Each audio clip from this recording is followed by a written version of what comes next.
no matter how calm the waters may be on the surface. Down below, with awesome power and silent fury, they can destroy the submariner and his steel vessel in a heartbeat. It's been said the sea is a more hostile environment than space. Submarines operate in an inherently dangerous environment.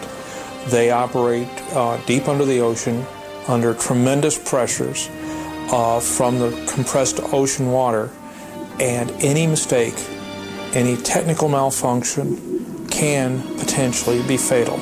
You can't bail out as you might in an airplane. You can't lower the boats as you might on the surface. You can't jump off the deck of a carrier and hope to survive and get picked up. There's no place to go.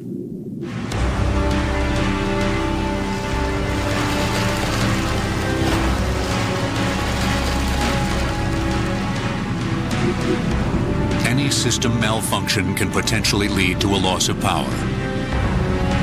If this occurs, the ship loses its maneuverability, its ability to generate breathable air, and ultimately, its ability to surface.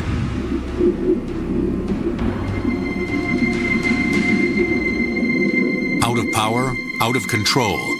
In a worst-case scenario, it sinks to its crush depth, where the structure can no longer withstand the increasing water pressure. An entire crew perishes. But this triggers a vital response within the submarine community. The basic cycle goes that first we find out that something's going wrong, then there's an investigation. We try to figure out why it went wrong. The investigation will lead to some sort of findings as to the root cause, and that gives us an idea as to what we need to do to try to make things better.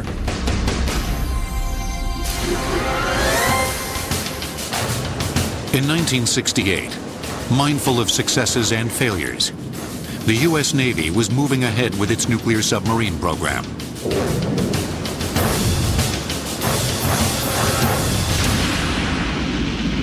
Five years earlier, it had suffered the loss of Thresher, with all 129 men aboard. But after an investigation, it had implemented changes aimed at advancing the cause of submarine safety. On May 21, 1968, all was well with the Scorpion, a nuclear sub with 99 men aboard. The fast attack sub had left the Mediterranean after a successful mission shadowing the Soviet fleet. It radioed its position, about 50 miles south of the Azores. But on May 22nd, it lay in pieces on the bottom of the ocean, under 10,000 feet of water. Its crew of 99, all dead. The loss of the Scorpion was a huge shock because it did come after all these improvements had been made after the Thresher was lost.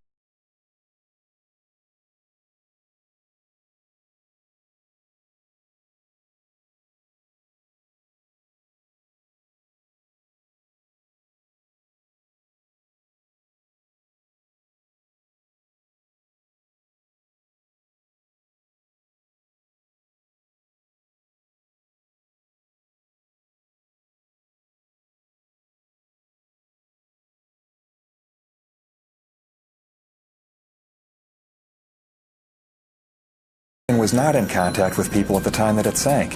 There have been rumors ranging from Russian submarines torpedoing it to a battery well explosion to a hot run in the torpedo tube that caused the torpedo to go off prematurely.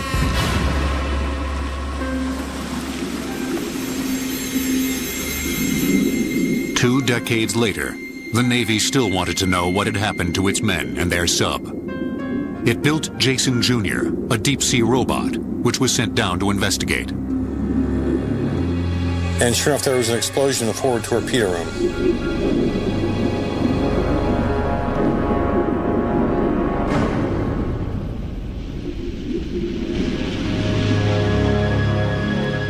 While some believe the Soviets sunk Scorpion in retaliation for one of theirs we may have sunk, the official Navy theory focuses on a faulty battery in the compartment next to the torpedo room.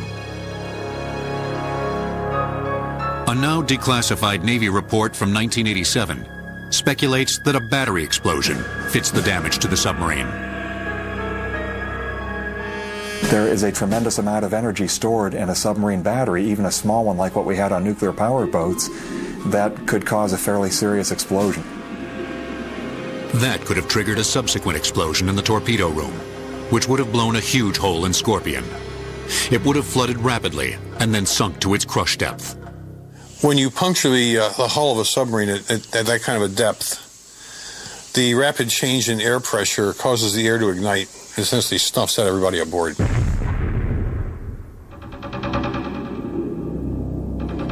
But at 10,000 feet on the ocean bottom, the details of Scorpion's demise may forever remain a mystery.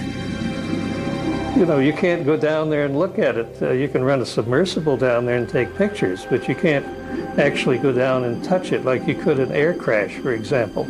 So any submarine sinking, there's always a great deal of mystery around it.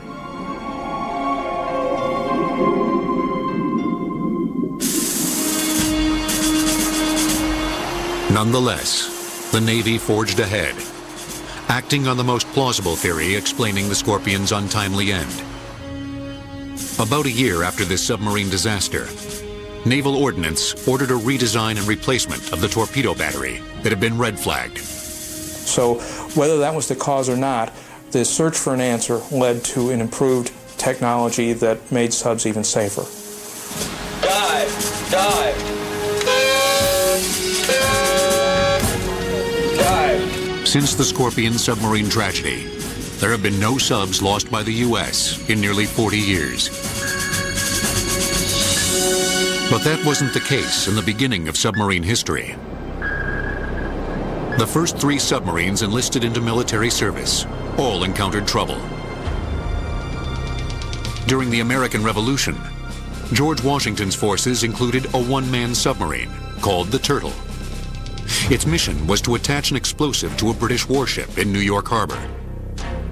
It failed, although the submariner survived. In the American Civil War, submarines were once again called into service.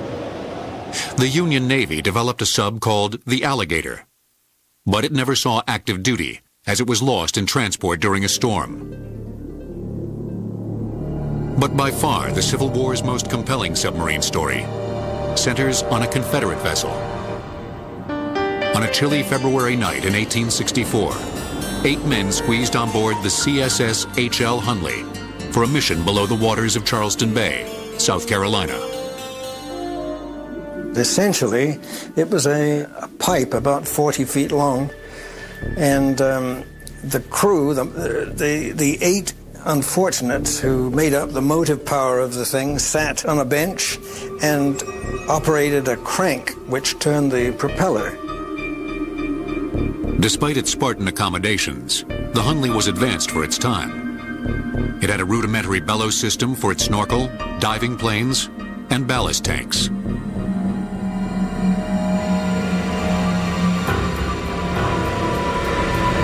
The mission of the Hunley and its crew was to sink the USS Housatonic by attaching its spar torpedo to the ship's hull. The torpedo was attached to the end of the spar, and it was a copper canister filled with 75 pounds of black powder. And it was attached to a barb, much like a thimble. So when they ran the barb into the ship and they pulled back, the canister would remain and then the bar would pull out. And so they would go back 100 yards and then there was a reel on the Hunley. And when they got to the end of the 100 yards, that would ignite the powder. That's exactly what the Hunley's crew did. And when the explosion occurred, just as planned, the Housatonic began to sink. The Hunley had pulled off the world's first successful submarine combat mission. This much we know, but the rest of the story was incomplete for over a century. Well, the mystery was that the Hunley didn't return to port. And so what happened to the Hunley? The next day, the Confederates could see the mass of the Housatonic sticking out of the water, but the Hunley never came back. Remarkably, after a 15-year quest, the Hunley was discovered in 1995 by a team of underwater archaeologists under the direction of author Clive Cussler.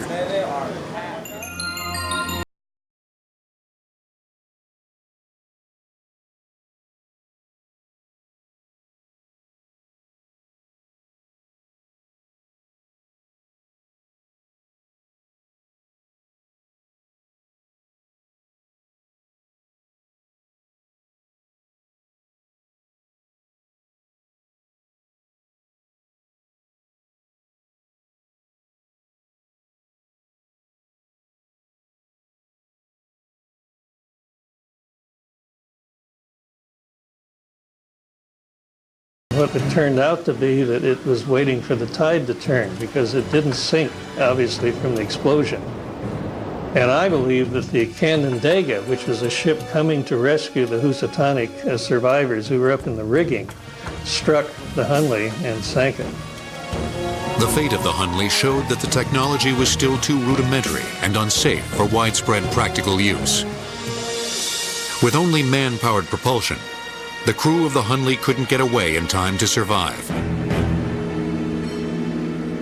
4 decades later, an inventor and entrepreneur named John Holland developed a practical vessel for the U.S. Navy that was ultimately known as the forerunner of the modern submarine. At first, steam engines were tried. While powerful, they had a drawback.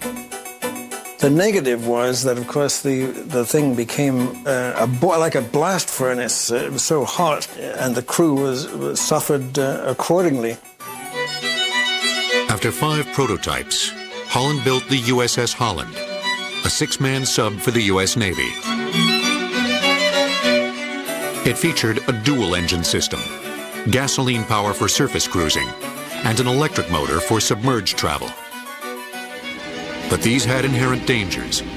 For one thing, the battery for the electric motor could explode. And if seawater got into the battery, it would produce deadly chlorine gas, the same kind of gas used in World War I in the trenches to kill enemy soldiers. But it wasn't just the batteries that posed a danger. Fumes from the internal combustion engines could also cause explosions. Gasoline explosions accounted for a number of submarines sinking in the early years of the 20th century. To deal with this, submarine engineers switched to diesel. Diesel is not highly volatile. Diesel is relatively hard to ignite, so it's a fairly safe fuel, and much, much safer than gasoline. Still, there were many submarine disasters in the early years of the 20th century. Fire, flood, and collisions all resulted in loss of lives. When mishaps occurred, there was no rescue technology in place. That would come only after 2 prominent disasters inspired a visionary commander named Charles Mommsen. On September 25, 1925, an American submarine, the USS S-51, collided with a cargo ship off the coast of Rhode Island and went down in 130 feet of water. Commander Charles "Swede" Mommsen was ordered to take his sub, the USS S-1, out to search for the crippled vessel. When he found it, he soon realized there were survivors. He knew there were people alive in there. They were banging on the hull. He could hear them, and there wasn't a thing he could do for them. And there wasn't a thing they could do for themselves. They had no way of getting out the boat.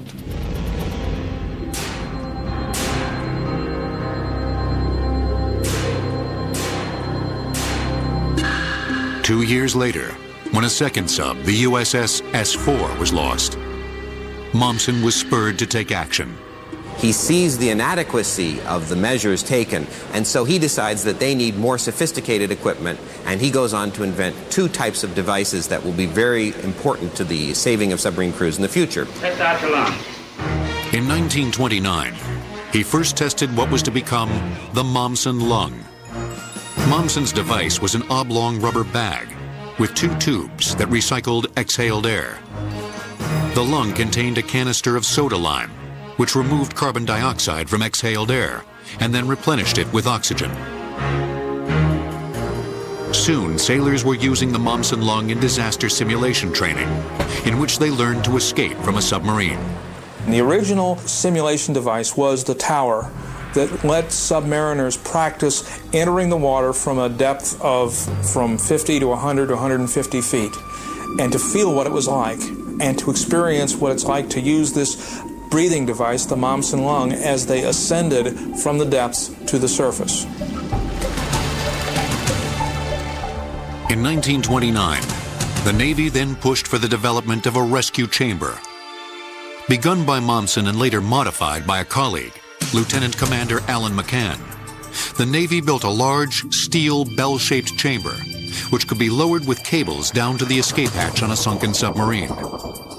A watertight seal to the submarine could be created by placing a rubber gasket around the diving bell's bottom and reducing the air pressure.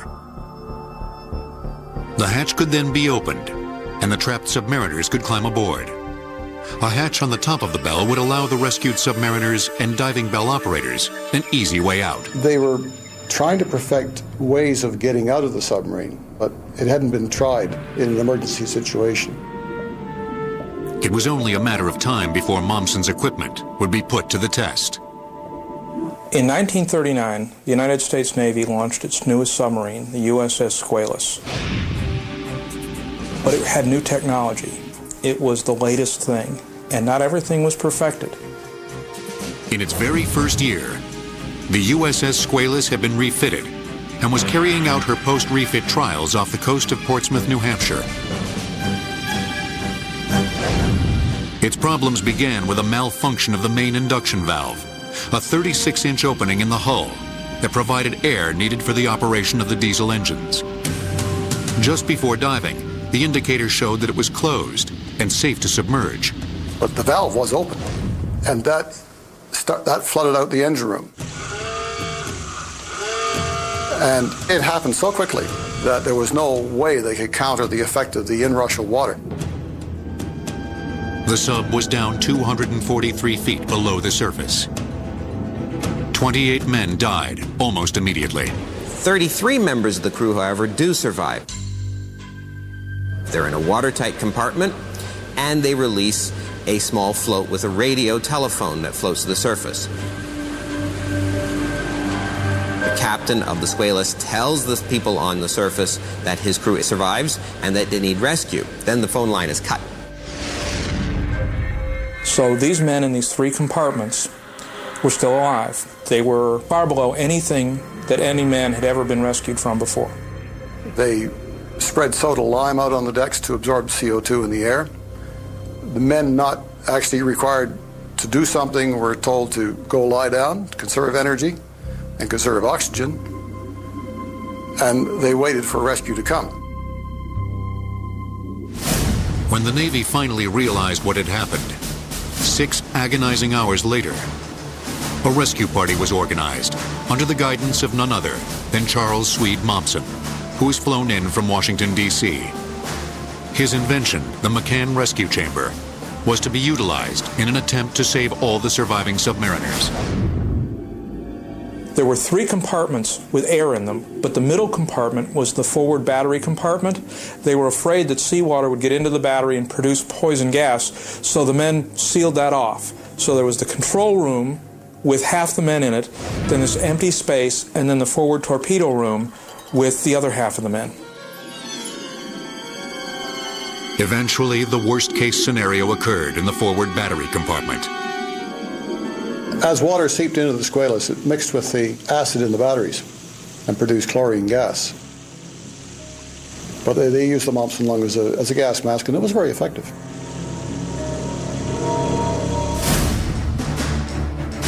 Meanwhile, on the surface, the Navy had gotten its ships, men, and equipment ready for the rescue. They were then able to lower the diving bell down and seal it against the hull and begin to carry the men up. Initially, they thought it would take 5 trips to bring all the men to the surface. But something told Mommsen, don't play it safe. So he had them overload the bell and get them up in 4 trips instead of 5. On the 4th trip, the cable bringing them up broke. The bell was cast loose. It had 1 thin strand left. They got 50 or so crewmen to hold the cable and pull it up by hand.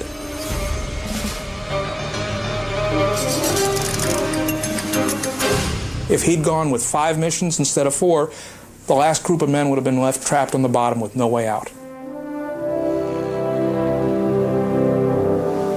It's a spectacular success for the U.S. Navy, and it's a true testament to the U.S. Navy's valuable investment in rescue technology.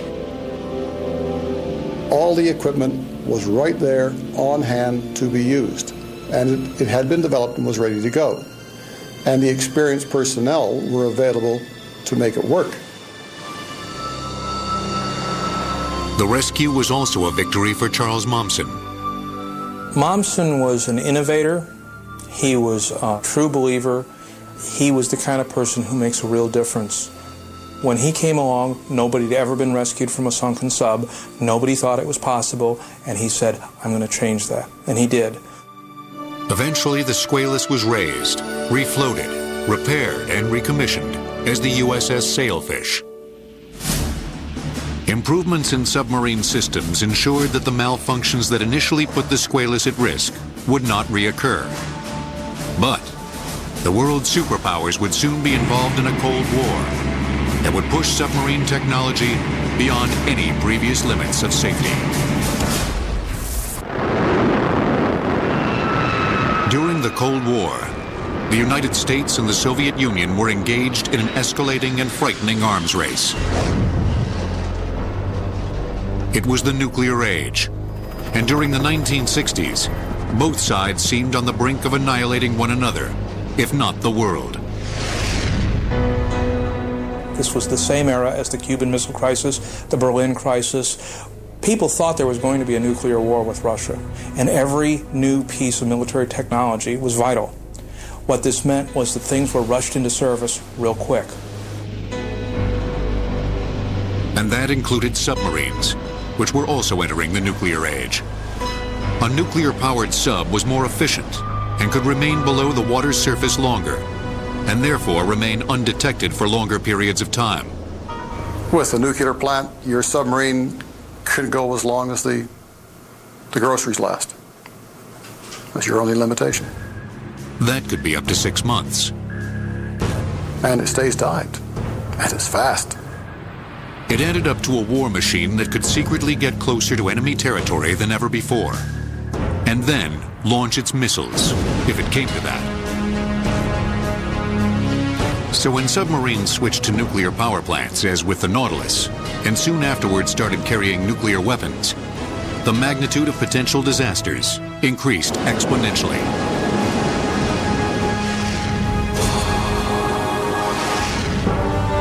It's been a deadly game.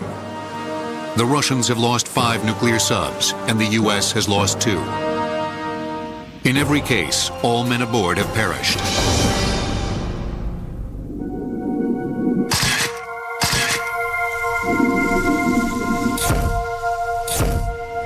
The story of the U.S. Navy's Thresher is a painful chapter from the Cold War era. The fast attack sub was the 15th nuclear sub launched and the lead ship of the Permit class. Early in the morning of April 10, 1963, the sub was on a test dive off the coast of Cape Cod, accompanied by the U.S. rescue ship Skylark. It was going to what's called test depth, which is the maximum safe depth that a submarine can sail at. And it was in constant contact with the surface as it went through this dive. But at one point, Thresher signaled a message that it was having minor problems. This would be the last contact with the sub. My guess would be that the people on board were working through these things, that there was probably not a lot of panic, that they were just trying harder and harder to save things until they realized that they couldn't.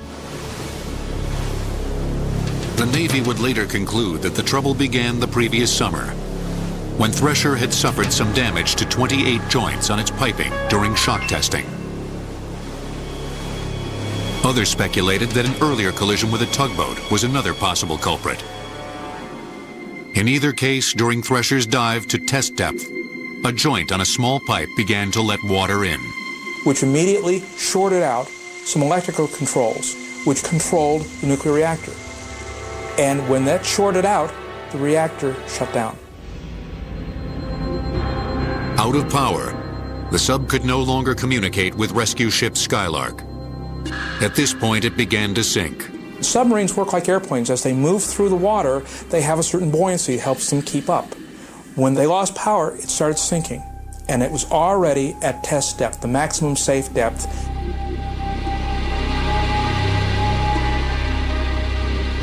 The emergency blow system could have helped them to surface, but it too failed.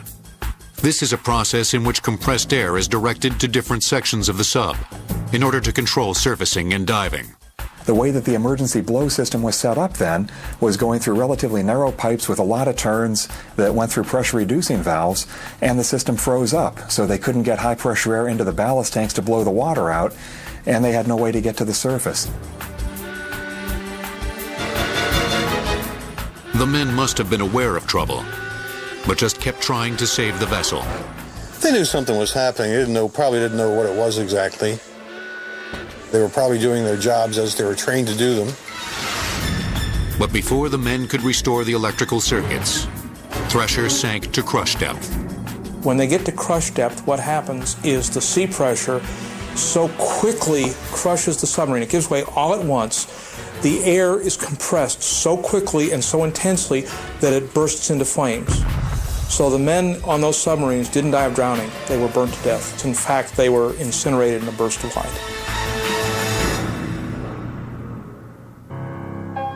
129 men lost their lives that morning. They went down with their sub to the ocean bottom at some 8,000 feet. In the submarine community, it was a shock. It was a shock quite different from the shock it presented to the families and relatives of the lost crewmen. It shouldn't have happened. It's the sort of thing that's not supposed to happen. We found out that we weren't perfect, that we hadn't learned as much about submarine design as we thought, and that we could still lose even the newest boats.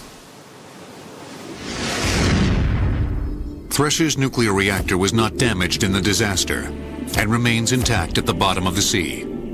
Furthermore, there are no lost nuclear weapons, as she was on a test mission and not armed. The Thresher tragedy led to a number of changes aimed towards averting disaster.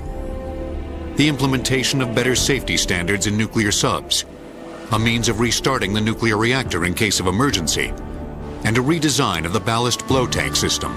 So that you had large diameter pipes that did not reduce the pressure, that just blew high pressure air into the ballast tanks to blow the water out to get you up to the surface in a hurry. When Thresher plunged its sailors to the sub's crush depth, there was as yet no technology to rescue a downed sub that was far below sea level, but that hadn't reached its breaking point. The Deep Submergence Rescue Vehicles, or DSRVs, were created as a direct result of the loss of Thresher in April of 1963. The Navy realized that even if Thresher had gone down in an area of the ocean which would permit access to her, we did not have the technology to go down that far, even that far, and bring the crew back to the surface to safety. The U.S. Navy developed electrically powered DSRVs. These can rescue up to 24 men at a time. Loaded up on a C-5 transport plane, they can get to a sub in distress in any ocean in a matter of hours. In fact, they can even be piggybacked on another submarine. They have cradles made for them that allow them to be piggybacked on another submarine.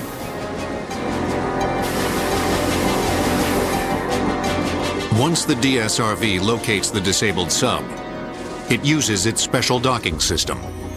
The black and white ring seen here mates with the upper escape trunk hatch of the sub in distress. Then the men are taken out of the sub in groups and brought by the DSRV to another sub or a surface vessel. Unfortunately, in the year 2000, even DSRVs would be too little too late for the men aboard the Russian submarine, Kursk. In over 40 years of involvement with nuclear submarines, the Russians suffered the loss of 5 vessels and hundreds of lives. While the U.S. certainly made its share of mistakes, it hasn't lost a nuclear sub in nearly 40 years. So why the disparity? Communism did not reward people for doing good work, as a result of which there wasn't any point in doing good work, and as a result of that, they got a lot of bad work. Their theoretical people were world class, and still are. But unless you can tighten the nut on a bolt, you have things break. During the Cold War, both the U.S. and Soviets were hurrying new technology into service. The U.S. paid the price with the losses of Thresher and Scorpion. And the Soviets suffered in this deadly game as well. They were rushing to catch up, and they cut corners. In addition, because of the Soviet environment, decisions were made politically. Mistakes could mean the end of a career, even the end of a life, so people did not report mistakes. And it bit them hard in engineering that they couldn't produce quality goods to deal with a specific task. And that cost a lot of lives for the Soviets. Today, the Kursk has the painful distinction of being Russia's most famous lost nuclear sub.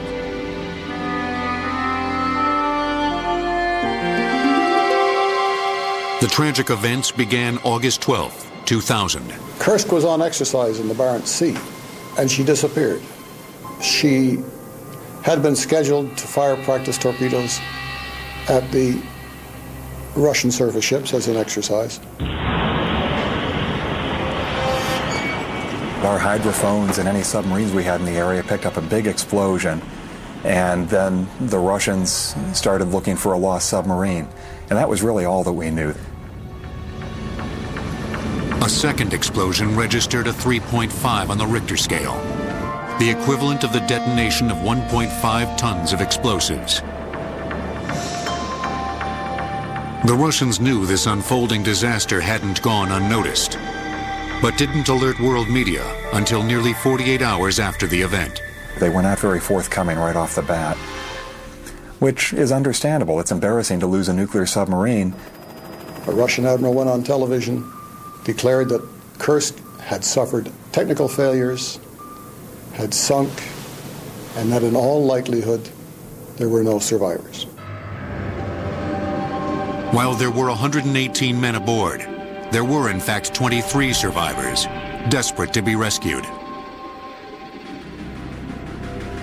The Kursk was in shallow waters, only 354 feet below the surface. Immediately, other nations, including the US and Great Britain, offered help. But the Russians rejected any assistance. They would do it on their own.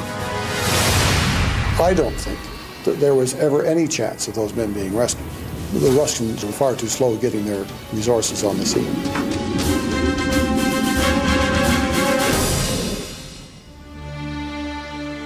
Had everybody had the right equipment online and ready to go at that very moment, maybe somebody might have survived. But that requires about 4 consecutive miracles, and emergencies happen at unexpected times. That's why they're called emergencies. In October 2001, the Russians, aided by the Dutch, raised the Kursk and removed her nuclear reactor and weapons. What caused the sinking of the Kursk? A Russian commission concluded the most likely cause for the explosion was a collision with another sub. They based this on 2 facts. First, the long and deep scratch marks along the side of Kursk. Secondly, the USS Memphis was tracked in the area at the time of the disaster, and shortly afterwards, docked in nearby Norwegian waters for emergency repairs, the nature of which has never been disclosed.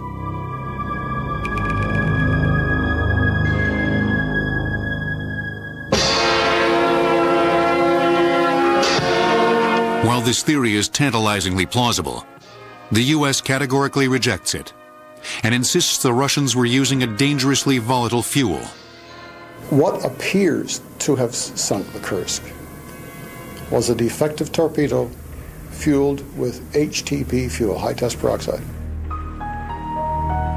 It would appear that this torpedo was damaged to the degree that some of the fuel leaked out of the torpedo onto the deck. When HTP gets on steel and oil, it explodes. What really caused this disaster will probably never be ascertained. But the bottom line is this. Had those sailors had equipment to help them breathe, they could have possibly survived until rescue crews got to them. They had atmosphere cleansing equipment back there of some kind. The Russian equivalent of an oxygen generator and a CO2 absorption unit to clean the atmosphere. It seems that in an attempt to get this equipment going, they started a small fire, which depleted the oxygen in the compartment and rendered the machinery useless. So they were, regrettably, they were pretty well doomed.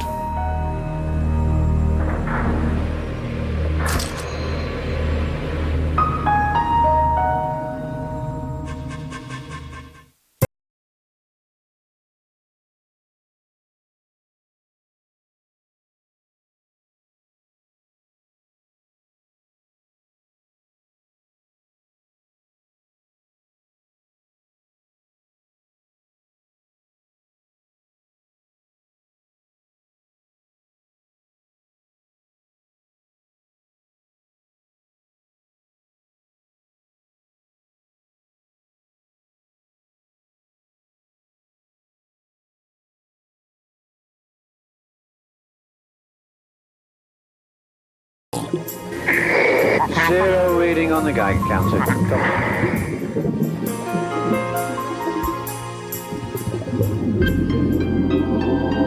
The lost subs at the bottom of the sea will no doubt persist as grim reminders of what can go wrong in a submarine. But instead of looking back, navies around the world look forward to what they can do to prevent disaster. In the area of emergency operating procedures, simulators provide the best training.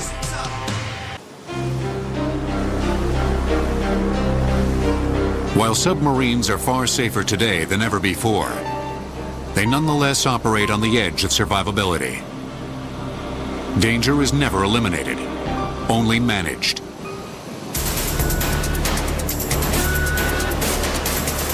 Engineers continually seek to improve the technology, and navies stress the importance of training submariners in emergency operating procedures.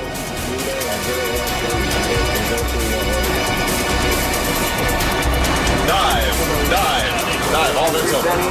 The crew has to react immediately and instinctively. If you've gone through realistic disaster drills, you're not likely to be scared and frozen in place during those critical first seconds when survival, maybe for the entire sub, is dependent on what each individual does. Today, submarining has become a much safer occupation because the disasters that have happened in the past, we have learned a very great deal about what can happen and how to prevent it from happening.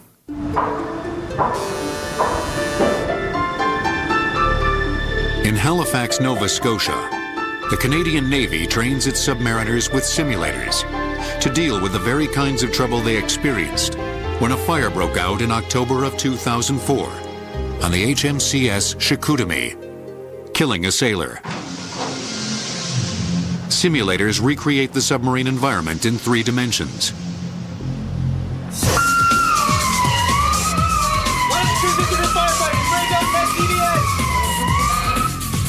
Equipped with flexible motion platforms and computer-generated virtual systems, simulators provide a realistic experience. There's smoke, breakout 10 dBs, line of return system for firefighting. Simulators are able to reproduce with amazing accuracy situations that are critical underwater that might endanger the life of the submarine and its crew. So the reality level at which the training is conducted is very, very high. You can feel what it's like to fail and know that you're dead, and then come back and feel what it's like to succeed and know that you've saved your own life and probably that of your crew. Full dive on the planes, 2 down. Simulator scenarios are all set up in the facilitator operating console. From here we can control the majority of the faults and systems in the simulator. Pull ahead, pull down the planes, pull down the planes, down on matters. I'm actually going to trip the forward MG, a motor generator which provides half the electricity, AC electricity on the submarine. 2 down. The loss of the motor generator will complicate an emergency go-deep scenario, in which the men have to rapidly dive the sub in order to avoid collision with a surface vessel. Go deep, go deep, go deep. Pull ahead, pull ahead on the planes, 10 down, 65 meters, midships down all mass. In another training area, an engineer deals with the same emergency, but instead of controlling the sub, he's working with the engine.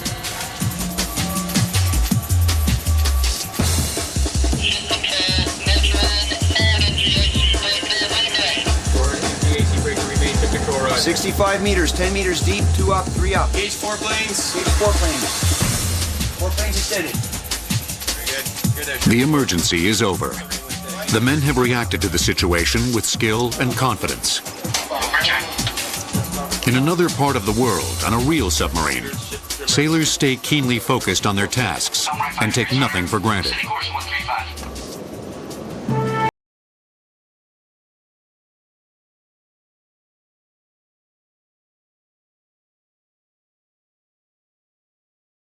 And And while there will always be risks and unforeseen incidents, there will be men who are willing, even eager, to sign on for this special assignment. The submariner is considered the elite. So I think it's the romance of a submarine is what really attracts men to serve on a submarine.